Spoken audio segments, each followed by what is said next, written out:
네, 계속해서 저희는 제자의 길이라는 제목으로 하나님의 말씀을 살펴보고 있습니다. 첫 번째 제자의 길은 하나님 중심의 믿음이 되어야 된다고 말씀을 드렸습니다. 두 번째, 하나님만을 의지하는 어린아이와 같은 믿음을 가져야 된다라고 말씀을 드렸습니다. 세 번째로, 생명을 소중히 여기는 믿음을 가져야 된다고 말씀을 드렸습니다. 오늘은 마지막으로 예수님을 따르는 믿음이란 도대체 어떤 것인가 하는 것에 대해서 한번 살펴보기를 원합니다. 지금까지 우리는 오늘 나온 이 본문을 읽고 해석을 하면서 아버지의 장례식도 치르지 말고 교회에 가는 것이 믿음이라고 배웠습니다. 그리고 가족보다 교회를 더 우선시하며 가족을 돌보기보다 교회 봉사를 해야 믿음이 있다라고 우리는 배웠습니다. 이러한 해석을 위해서 또한 증거 구절로 사용했던 것이 앞으로 살펴보게 될 누가복음 14장 26절의 말씀입니다. 제가 읽어드리겠습니다. 물은 내게 오는 자가 자기 부모와 처자와 형제와 자매와 더욱이 자기 목숨까지 미워하지 아니하면 능히 내 제자가 되지 못하고 라고 말씀하셨습니다. 그러기에 예수님의 제자가 되려면 자기 부모와 형제와 자매와 더욱이 자기 목숨까지 미워해야 한다고 배웠습니다. 그래서 목사님들이 가족보다 교회를 더 중요시하며 살아야 한다고 설교를 해왔습니다. 이렇게 이야기하는 거 보니까 좀 이상하죠? 네, 뭔가 다른 이야기를 할 것 같죠? 네. 근데 이렇게 설교를 하기 위해서는 두 가지를 반드시 고려해야만 합니다. 첫 번째가 뭐냐면 예수님을 따르는 것과 교회에 봉사하는 것이 동일한 것인가 하는 것입니다. 이 부분에 대해서는 누가복음 14장을 할 때 다루도록 하겠습니다. 두 번째는 뭐냐면 말씀 간의 대립이에요. 구약 성경의 십계명 중에 내 부모를 공경하라는 말씀이 있습니다. 근데 오늘 예수님께서는 본문에서 아버지를 장사하도록 허락해 달라고 하는 그 사람에게 죽은 자들로 자기의 죽은 자들을 장사하게 하고 너는 가서 하나님 나라를 전파하라고 말씀하고 있습니다. 또 가족과 작별 인사를 하겠다는 사람에게 손에 쟁기를 들고 뒤를 돌아보는 자는 하나님 나라에 합당하지 않다라고 말씀을 하십니다. 누가복음 14장에서는 내 부모를 미워해야 한다고까지 말씀을 하십니다. 자, 그렇다면 이 앞에 나온 부모를 공경하라고 하는 말씀과 예수님께서 말씀하신 이 말씀이 대립이 되는 것 같습니다. 우리는 이 두 말씀을 어떻게 해석해야 할까요? 그래서 많은 목사님들이 이렇게 이야기합니다. 구약의 말씀은 예전 거고 신약이 새로운 말씀이기 때문에 신약의 말씀을 따라야 된다, 이렇게 말씀을 하십니다. 또 성경의 중심이 예수님이시니까 예수님이 말씀하신 대로 우리는 따라야 된다라고 이야기하면서 부모 공경 안 해도 되고 교회 일만 열심히 하면 된다, 이렇게 말씀을 하기도 합니다. 그런데 곰곰이 예수님의 그렇게 이제 놓고 보면 예수님께서 구약을 몰랐던가라고 하는 것입니다. 구약을 너무나도 예수님은 잘 알고 계셨습니다. 예수님은 어려서부터 말씀을 잘 알았고요. 또 예수님 12살 때 우리가 누가복음 앞쪽에서 살펴보았듯이 예수님 12살 때는 어떤 일을 하셨죠? 성전에 올라가셔서 유명한 랍비들과 율법학자들과 함께 말씀을 놓고 질문하기도 하시고 듣기도 하시는, 토론하는 그러한 위치까지 올라가셨었습니다. 말씀을 너무나 잘 알고 계셨어요. 십계명도 알고 계셨고 다 알고 계셨습니다. 그럼에도 불구하고 오늘 말씀 속에서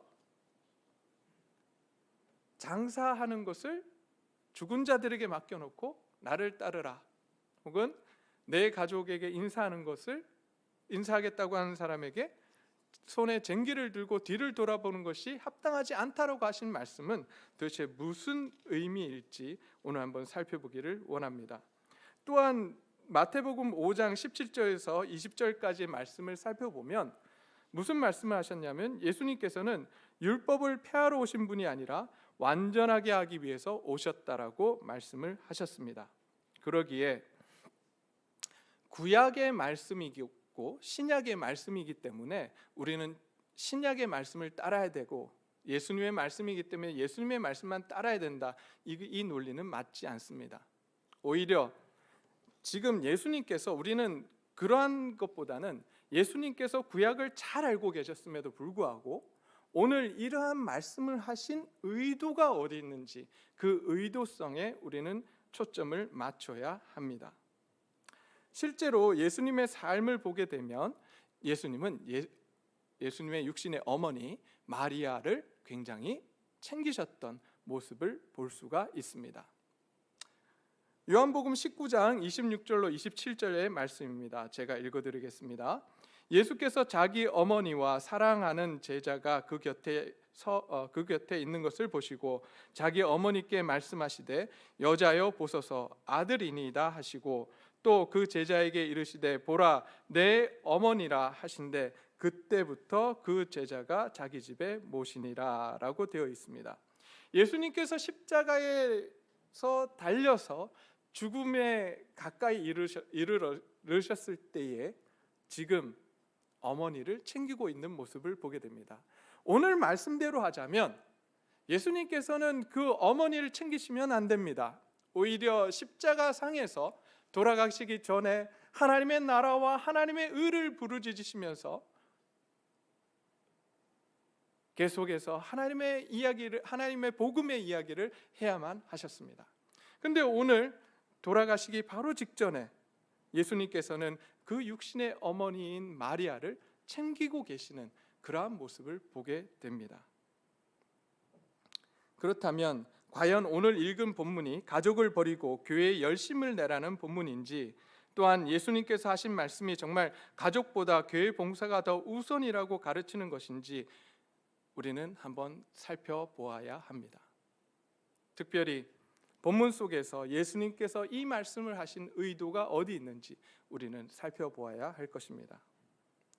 그러기 위해서 우리는 앞에 이 본문만 따로 떼놓고 볼 것이 아니라 앞에서 어떤 일이 있었는지 우리는 함께 살펴보기를 소원합니다. 자, 앞쪽에 지난주에 우리가 무슨 내용을 살펴봤죠? 혹시 기억나십니까? 예수님께서 예루살렘으로 이제 승천하실 때가 다 되어서 예루살렘으로 가기로 마음을 작정하셨다라고 말씀했습니다. 굳게 마음을 정하시고 이제 예루살렘을 올라가고 계셨습니다. 그때에 제자들 역시 그러한 예수님의 마음을 알았습니다. 이번 행렬에서는 큰 거사가 일어날 거라고 기대했습니다. 그러기에 사마리아 길로 가면서 사마리아 마을에 먼저 사람을 보내어 준비시키려고 했습니다. 그때 그 마을에서 받아들이지 않자 우리의 행렬을, 우리의 이 길을 막는 듯한 그들을 보며 그들을 심판하겠노라고 하늘에서 불이 내려와서 심판하겠노라고 요한과 야고보가 이야기하는 장면이 앞에 있습니다. 이처럼 예수님을 따르던 제자들, 무리들은 예수님께서 예루살렘으로 올라가시는 그 순간 큰 거사가 봉기가 일어날 것이며 그것을 통해서 로마로부터 독립을 이룰 거라고 믿고 지금 따르고 있는 상황이었습니다. 그런 상황 속에 한 사람이 나와서 이렇게 이야기합니다. 오늘 본문 말씀 57절 말씀입니다. 길을 가실 때 어떤 사람이 여짜오되 어디로 가시든지 나는 따르리이다 라고 고백을 합니다. 왜 갑자기 이런 말 할까요? 왜 갑자기 난 예수님을 따르겠습니다. 예수님께서 어디로 가시든지 예수님을 따르겠다라고 고백을 합니다. 그러자 예수님께서 이렇게 말씀하십니다. 여우도 굴이 있고 공중에 새도 집이 있으되 인자는 머리 둘 곳이 없다라고 말씀하셨습니다. 예수님께서 이 한 사람의 이야기, 예수님이 어디로 가시든지 나는 따르겠다라고 하는 칭찬받을 만한 이 이야기를 들으심에도 불구하고 예수님께서는 선문답 같은 대답을 해주십니다. 여우는 굴이 있고 새도 집이 있지만 나는 머리 둘 곳조차 없다라고 말씀을 하십니다. 도대체 무슨 상황이었을까요? 우리가 이 상황을 배제해 놓고 본다면 이해가 되지 않습니다. 그러나 이 상황 속에 우리가 한번 들어가 보기를 원합니다. 전문맥을 통해서 예수님께서 예루살렘을 향한 여정을 가고 계셨기 때문에 무리가 흥분한 상태라고 말씀을 드렸습니다. 그런데 예수님의 수제자인 야고보와 요한이 사람을 생명을 귀하게 여기지 않는 것에 대해서 예수님께 심한 꾸지람을 받습니다. 그러자 이 사람이 나섭니다. 저는 예수님이 어디로 가든지 따르겠습니다. 어디로 가든지 예수님 가는 곳을 내가 따르겠습니다라고 고백을 합니다. 이 사람의 의도가 도대체 무엇이었을까요? 예수님 가시는 곳에 내가 다 가겠습니다 라고 한 이 고백이 무슨 의도로 이런 이야기를 했을까요? 생각을 해보면 이 사람은 지금 예수님께 뭐 하려고 한 거죠? 잘 보이려고 한 거예요. 어떻게든 예수님께 잘 보여서 지금 뭘 하겠다는 거예요? 한 자리 차지하겠다는 거예요.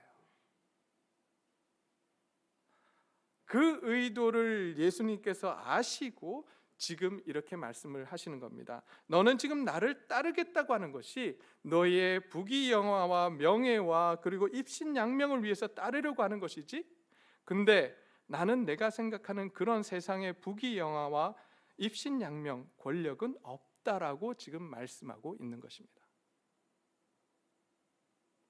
예수님께서 대답하시는 이 장면 속에 동물이 두 가지 동물이 나옵니다. 첫 번째가 뭐죠?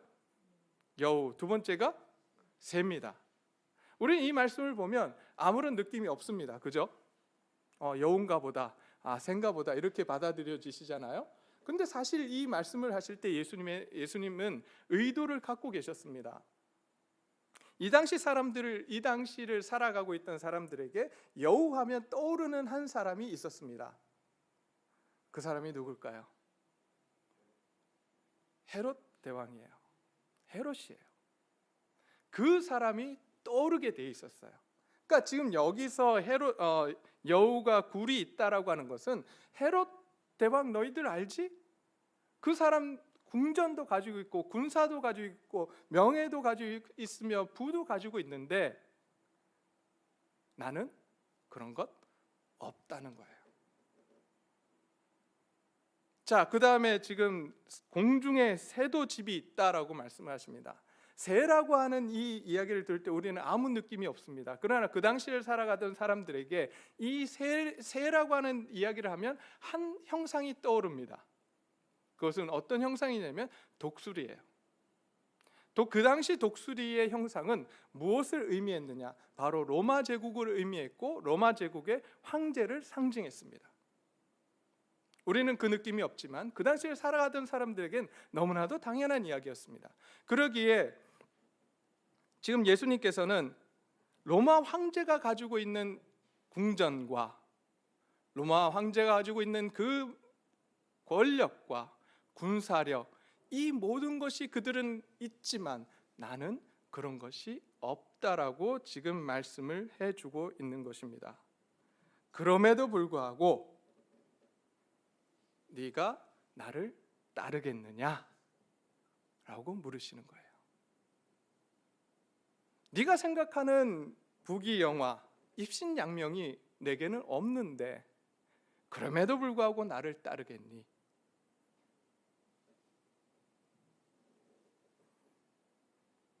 그러자 두 번째 사람에게 예수님께서 말씀하십니다. 59절 말씀입니다. 또 다른 사람에게 나를 따르라 하시니 그가 이르되 나로 먼저 가서 내 아버지를 장사하게 허락하옵소서라고 말씀을 합니다.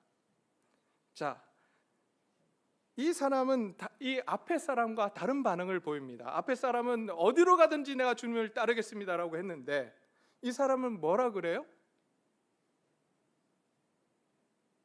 예수님께서 나를 따르라고 하니까 나로 먼저 가서 내 아버지를 장사하게 허락하옵소서라고 합니다.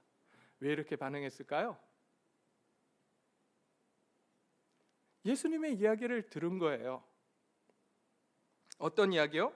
여우도 굴이 있고 공중에 새도 집이 있으되 인자는 예수님은 머리 둘 곳이 없도다라고 하는 이 말씀의 의미를 들은 거예요.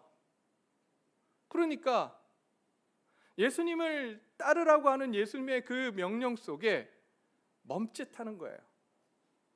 이 사람 역시도 자기 자신의 부귀영화와 이 신양명을 위해서 예수님을 따르고 있었습니다. 그런데 예수님께서 그 모든 건 없다고 하고, 그런데 지명해서 나를 따르라고 하니까 이 사람이 흠칫 주저하는 거죠. 그러면서 예수님께 말합니다. 예수님께 뭐라고 이야기하냐면 나로 먼저 가서 내 아버지를 장사하게 하옵소서라고 지금 이야기하고 있는 것입니다. 즉 예수님의 나를 따르라고 하는 예수님의 요청에 아멘으로 대답하지 못하고 먼저 내 아버지를 장사하게 해달라고 핑계를 대고 있는 것입니다. 이게 핑계인지 아닌지 우리가 살펴볼 수 있는 게, 실제로 이 당시에 예수님 당시에 부모의 장례식을 치르는 것은 신성한 의무로 여겨졌고, 그 장례 의식을 위해 애국하는 사람들과 함께 집에 있어야 했습니다. 그런데 이 사람은 지금 누구와 함께 있죠? 예수님과 함께 있어요. 그렇다고 하는 것은 두 가지를 우리가 의미할 수 있습니다. 아직 이 아버지가 돌아가시지 않았고, 그리고 이 아버지가 곧 돌아가실 것이니 그 아버지가 돌아가시고 나면 주님을 따르겠습니다. 혹은 다른 어떤 학자들은 뭐라고 이야기하냐면, 여기서 이야기하는 장례라고 하는 것이 죽은 지 얼마 되지 않아서 우리가 치르는 그러한 장례가 아니라, 이제 그 장례식을 치르고 나면 이제 육신의 살이 다 썩고 남는 게 뭐예요? 뼈만 남잖아요. 그 뼈를 추려서 다른 곳에 옮기는 그러한 일을 또한 했다고 합니다. 그것을 역시 장례라고 이야기했다고 해요. 그 일을 하겠노라고, 그 일을 먼저 하고 예수님을 따르겠노라고 그렇게 이야기하고 있는 것입니다. 핑계일 수밖에 없습니다. 그러자 예수님께서 그를 향해서 이렇게 말씀하십니다. 죽은 자들로 자기의 죽은 자들을 장사하게 하고 너는 가서 하나님 나라를 전파하라고 말씀을 하십니다. 핑계대지 말고 너의 속마음을 살피고 진정으로 하나님 나라를 위해 살라고 요구하고 계시는 것입니다. 세상의 부귀영화를 그리고 입신양명을 꿈꾸지 말고 진정으로 너희에게 참 평안과 안식을 줄 수 있는 하나님의 통치 가운데 거하라고 말씀을 해주고 있습니다. 그리고 그 평안과 안식을 누린 너희는 이제 가서 하나님 나라의 복음을 전하라고, 증거하라고 말씀을 하고 있는 것입니다. 그러자 세 번째 사람이 등장을 합니다. 세 번째 사람은 앞 사람의 말과 예수님의 말씀을 들었기에 이렇게 고백합니다. 뭐라고 고백하냐면 61절입니다. 61절 말씀. 또 다른 사람이 이르되 주여 내가 주를 따르겠나이다마는 나로 먼저 내 가족을 작별하게 허락하소서라고 말합니다. 예수님을 따르기는 하겠지만 뭐부터 하겠다고요? 작별 인사부터 하겠답니다. 지금 예수님을 이 사람이 따르고 있습니까? 따르지 않고 있습니까? 따르고 있거든요. 그렇다면 우리가 추측할 수 있는 건 뭐냐면 벌써 이 사람은 뭐 했다는 거예요? 가족에게 이야기했다는 거예요? 하지 않았다는 거예요? 이야기했다는 거예요. 그럼에도 불구하고 지금 예수님께 작별 인사를 하고 오겠습니다라고, 먼저 예수님을 따르기 전에 작별 인사를 하겠습니다라고 하는 것은 핑계일 수밖에 없습니다.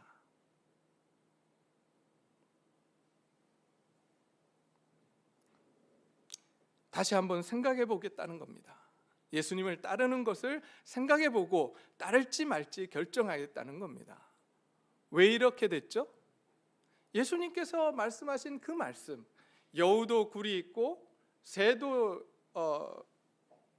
집이 있으되 공중의 새도 집이 있지만 나는 그런 것 없다라고 하신 이 말씀 하나 때문에 이 뒤에 나오는 사람들이 줄기 다 무너져 내립니다.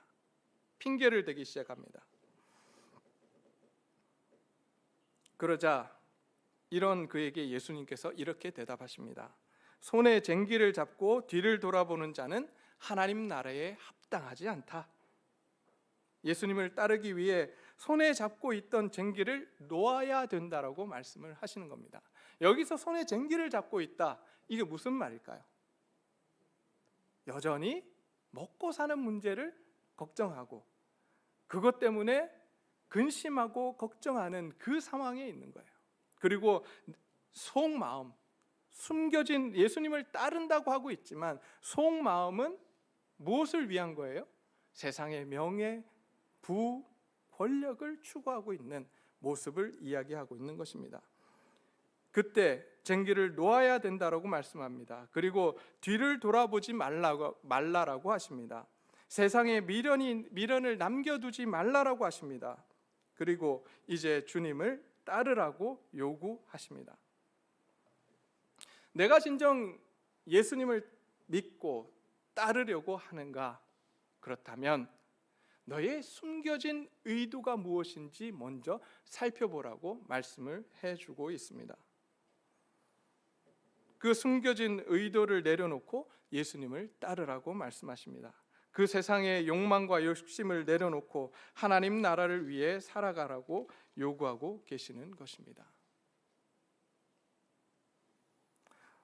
이렇게 오늘 본문은 내 부모를 소중히 여기지도 말고 가족도 소중히 여기지도 말고 오직 교회 일에 매달리라고 말씀하는 것이 아닙니다. 오히려 예수님은 가족을 소중히 여기라고 말씀하십니다. 오히려 부모를 공경하고 형제 자매와 화목하라고 말씀하십니다. 오늘 말씀의 의미는 너희가 예수님을 따르고 있는데 그 숨겨진 의도가 무엇이냐고 묻고 계십니다. 무엇 때문에 교회에 나오고, 무엇 때문에 예배드리며, 무엇 때문에 헌금하고, 무엇 때문에 교사로 봉사하고 있는가? 우리에게 질문하고 계십니다. 겉으로는 주님을 위해서라고 정답을 이야기하지만 우리 숨겨진, 아무도 보지 못하는, 볼 수 없는 그 깊은 곳에 우리의 욕망과 욕심을 숨겨두고 예수님을 따르고 있지 않습니까?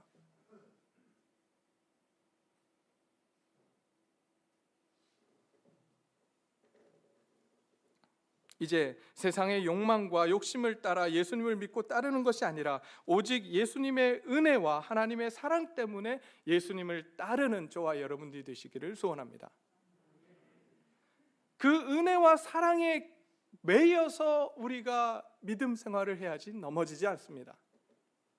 우리의 믿음 생활하는 그 기초가 세상의 명예와 물질과 권력이라면 그것을 하나님께서 주지 않으실 때 우리는 넘어질 수밖에 없습니다. 우리는 하나님을 향한 믿음을 버릴 수밖에 없어요.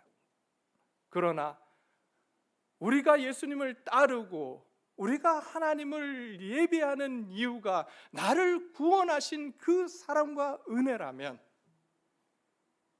우리는 무너지지 않습니다. 세상이 뭐라고 하더라도, 세상이 어떻게 변한다 할지라도 우리는 무너지지 않을 것입니다. 오히려 세상이 어두워지고 세상이 캄캄해질수록 우리는 빛을 발하며 그 어려운 시대에 하나님의 사랑을 나누는 하나님의 위대한 자녀들이 될 것입니다. 저와 여러분들이 그런 삶을 살기를 소원합니다.